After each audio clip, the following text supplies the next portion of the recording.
Hi friends, welcome to my channel. Video ನೋಡೋಕ್ಕಿಂತ ಮುಂಚೆ ಇನ್ನೂ ಯಾರ್ಯಾರು ಸಬ್ಸ್ಕ್ರೈಬ್ ಮಾಡಿಲ್ಲ, ಸಬ್ಸ್ಕ್ರೈಬ್ ಮಾಡಿಕೊಂಡು ಬೆಲ್ಲೈ ಕ್ಲಿಕ್ ಮಾಡ್ಕೊಳ್ಳಿ. Bamboo plant. ಈ ಗಿಡ ನಿಮ್ಮ ಮನೆಯಲ್ಲಿದ್ದರೆ ನಿಮ್ಮ ಲಕ್ ಬದಲಾಗೋದು ಪಕ್ಕ. ಎಸ್, ಹೌದು ಫ್ರೆಂಡ್ಸ್.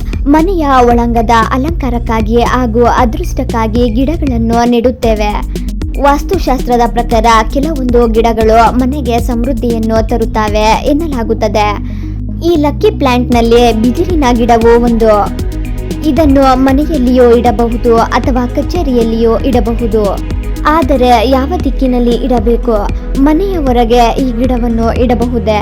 ಮಲಗುವ ಕೋಣೆಯಲ್ಲಿ ಇಟ್ಟರೆ ಒಳ್ಳೆಯದೇ ಎನ್ನುವ ನಿಮ್ಮ ಪ್ರಶ್ನೆಗಳಿಗೆ ಉತ್ತರ ತಿಳಿಯೋಣ ಬನ್ನಿ. ವಾಸ್ತು ಪ್ರಕಾರ ಅದೃಷ್ಟದ ಬಿದುರಿನ ಸಸ್ಯವು ಮನೆಗೆ ಅದೃಷ್ಟ ಮತ್ತು ಸಮೃದ್ಧಿಯನ್ನು ತರುತ್ತದೆ. ಈ ಸಸ್ಯದ ಕಾಂಡಗಳು ಮನೆ ಮಾಲೀಕರಿಗೆ ಧನಾತ್ಮಕ ಶಕ್ತಿ ಮತ್ತು ಸುರಕ್ಷತೆಯನ್ನು ಸೃಷ್ಟಿಸುತ್ತದೆ ಎಂದು ನಂಬಲಾಗಿದೆ. ಈ ಸಸ್ಯವನ್ನು ಪೂರ್ವ ದಿಕ್ಕಿನಲ್ಲಿಟ್ಟರೆ ಉತ್ತಮ ಆರೋಗ್ಯವನ್ನು ಆಕರ್ಷಿಸುತ್ತದೆ ಮತ್ತು ಆಗ್ನೇಯ ದಿಕ್ಕಿನಲ್ಲಿಟ್ಟರೆ ಹಣವನ್ನು ಆಕರ್ಷಿಸುತ್ತದೆ. ಎಷ್ಟು ಕಾಂಡವಿರುವ ಲಕ್ಕಿ ಬ್ಯಾಂಬೋ ಪ್ಲಾಂಟ್ ಇಟ್ಟರೆ ಒಳ್ಳೆಯದು ಗೊತ್ತಾ?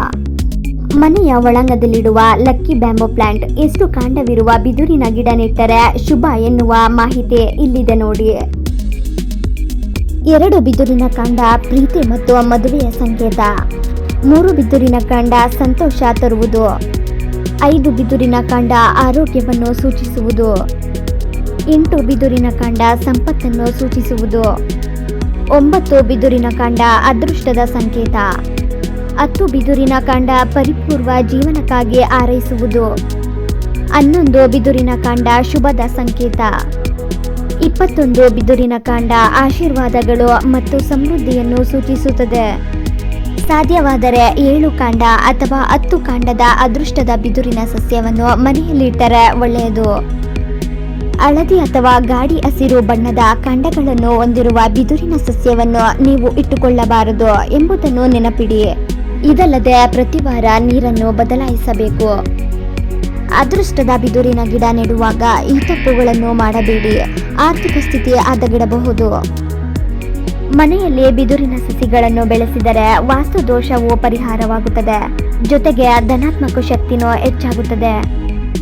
ಆದರೆ ಮನೆಯಲ್ಲಿ ಈ ಬಿದಿರಿನ ಗಿಡವನ್ನು ಇಡುವ ಮುನ್ನ ಕೆಲವು ಕ್ರಮಗಳನ್ನು ತಪ್ಪದೆ ಪಾಲಿಸಬೇಕು.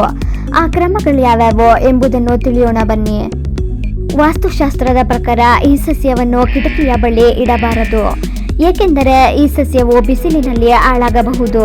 ಹೀಗೆ ಈ ಗಿಡ ಹಾಳಾದರೆ ನಿಮ್ಮ ಆರ್ಥಿಕ ಸ್ಥಿತಿಯ ಮೇಲೆ ಯಾವ ಪರಿಣಾಮಗಳಾದರೂ ಬೀರಬಹುದು. ನಿಮಗೆ ಅದೃಷ್ಟ ಒಲಿಯಬೇಕೆಂದರೆ ಬಿದುರಿನ ಸಸ್ಯ ಇರುವ ಬಾಕ್ಸ್ನ ಸುತ್ತಲೂ ಕೆಂಪು ರಿಬ್ಬನ್ ಕಟ್ಟಿ.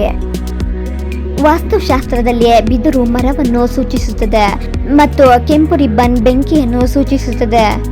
ಈ 2 ವಾಸ್ತುಗಳ ಸಂಯೋಗವು ಜೀವನದಲ್ಲಿ ಪರಿಪೂರ್ಣ ಸಮತೋಲನವನ್ನು ಸೂಚನೆ ನೀಡುತ್ತದೆ. ಹಾಗೆಂದು ಅದನ್ನು ಅಲ್ಲೆಲ್ಲೋ ಇಡಬೇಡಿ, ಮನೆಯ ಪೂರ್ವ ದಿಕ್ಕಿನಲ್ಲಿ ಮಾತ್ರ ಇಡಿ. ಇದು ಮನೆಯ ಸೌಂದರ್ಯ ಹೆಚ್ಚಿಸುವುದರ ಜೊತೆಗೆ ಕುಟುಂಬದ ಆರೋಗ್ಯವನ್ನು ಹೆಚ್ಚಿಸುತ್ತದೆ. ಬಿದಿರಿನ ಸಸ್ಯಗಳನ್ನು ಊಟದ ಮೇಜಿನ ಮಧ್ಯದಲ್ಲಿ ಮತ್ತು ಮಲಗುವ ಕೋಣೆಗಳಲ್ಲಿ ಇರಿಸಬಹುದು. ಈ 2 ಸ್ಥಾನಗಳು ಸಮೃದ್ಧಿ ಮತ್ತು ಅದೃಷ್ಟವನ್ನು ತರುತ್ತವೆ ಎಂದು ಹೇಳಲಾಗುತ್ತದೆ. ಅದೃಷ್ಟದ ಬಿದುರನ್ನು ಮನೆಯ ಪ್ರವೇಶ ದ್ವಾರದ ಬಳಿ ಇರಿಸಿದರೆ ಅದು ಧನಾತ್ಮಕ ಕಂಪನವನ್ನು ಆಕರ್ಷಿಸುತ್ತದೆ ಮತ್ತು ಬೆಳವಣಿಗೆ ಮತ್ತು ಕುಟುಂಬದ ಸಾಮರಸ್ಯವನ್ನು ಹೆಚ್ಚಿಸುತ್ತದೆ. ನಿಮ್ಮ ಸಸ್ಯದ ಜೀವಿತಾವಧಿಯನ್ನು ಹೆಚ್ಚಿಸಲು ಈ ಅಗತ್ಯ ಮತ್ತು ಸುಲಭವಾದ ಬಿದಿರಿನ ಸಸ್ಯ ಆರೈಕೆ ಸಲಹೆಗಳನ್ನು ತಿಳಿಯೋಣ ಬನ್ನಿ. ಗಿಡ ಬೆಳೆಯುವ ಬಾಕ್ಸ್ ಅನ್ನು ಸ್ವಚ್ಛಗೊಳಿಸಿ. ಪಾಚಿಗಳ ಬೆಳವಣಿಗೆಯನ್ನು ತಡೆಯಲು ವಾರಕ್ಕೊಮ್ಮೆ ಹಳೆಯ ನೀರನ್ನು ಎಸೆದ ನಂತರ ತಾಜಾ ನೀರನ್ನು ಸೇರಿಸಿ. ಕೆಲವು ತಿಂಗಳಿಗೊಮ್ಮೆ ಸಂಪೂರ್ಣ ಬಾಕ್ಸ್ ಅನ್ನು ಸ್ವಚ್ಛಗೊಳಿಸಿ. ನೀರಿನ ಶೋಧನೆ. ಬಿದಿರನ್ನು ಬೆಳೆಸಲು ಮಣ್ಣು ಮತ್ತು ನೀರು ಎರಡನ್ನೂ ಬಳಸಬಹುದು. ನೀರಿನಲ್ಲಿ ಬಿದಿರನ್ನು ಬೆಳೆಸುತ್ತಿದ್ದರೆ ನಿಮ್ಮ ಬಿದಿರಿನ ಸಸ್ಯದ ಬೇರುಗಳನ್ನು ತೇವ ಮತ್ತು ದೃಢವಾಗಿಡಲು ಫಿಲ್ಟರ್ ಮಾಡಿದ ಅಥವಾ ಬಟ್ಟಿ ಇಳಿಸಿದ ನೀರು ನಿಮಗೆ ಉತ್ತಮ ಆಯ್ಕೆಯಾಗಿದೆ. ಟ್ಯಾಪ್ ನೀರಿನಲ್ಲಿರುವ ರಾಸಾಯನಿಕಗಳು ಸಸ್ಯದ ಕಾಂಡಗಳನ್ನು ಸುಡುವ ಸಾಮರ್ಥ್ಯವನ್ನು ಹೊಂದಿದೆ. ನಿಮ್ಮ ಸಸ್ಯಕ್ಕೆ ನೀರು ಹಾಕಬೇಕೆಂದರೆ ಯಾವಾಗಲೂ ಶುದ್ಧ ನೀರನ್ನು ಬಳಸಿ. ಬಿದಿರಿನ ಗಿಡವನ್ನು ಕತ್ತಲ ಪ್ರದೇಶದಲ್ಲಿ ಅಥವಾ ಕಡಿಮೆ ಬೆಳಕು ಬರುವ ಸ್ಥಳದಲ್ಲಿ ಇಡಬೇಡಿ. ಇದು ಬಿದಿರಿನ ಗಿಡದ ಬೆಳವಣಿಗೆಗೆ ಅಡ್ಡಿಯಾಗುತ್ತದೆ. ಬಿದಿರಿನ ಗಿಡವನ್ನು ಸ್ನಾನ ಮಾಡುವ ಕೋಣೆಯಲ್ಲೇ ಇಡುವುದನ್ನು ತಪ್ಪಿಸಿ. ಬಿದಿರಿನ ಸಸ್ಯವು ವಾಸ್ತುವಿನ 5 ಅಂಶಗಳಾದ ಗಾಳಿ, ಭೂಮಿ, ಬೆಳಕು, ನೀರು ಮತ್ತು ಮರವನ್ನು ಸಮನ್ವಯಗೊಳಿಸುವ ಸಾಮರ್ಥ್ಯವನ್ನು ಬಹಿರಂಗಪಡಿಸುತ್ತದೆ.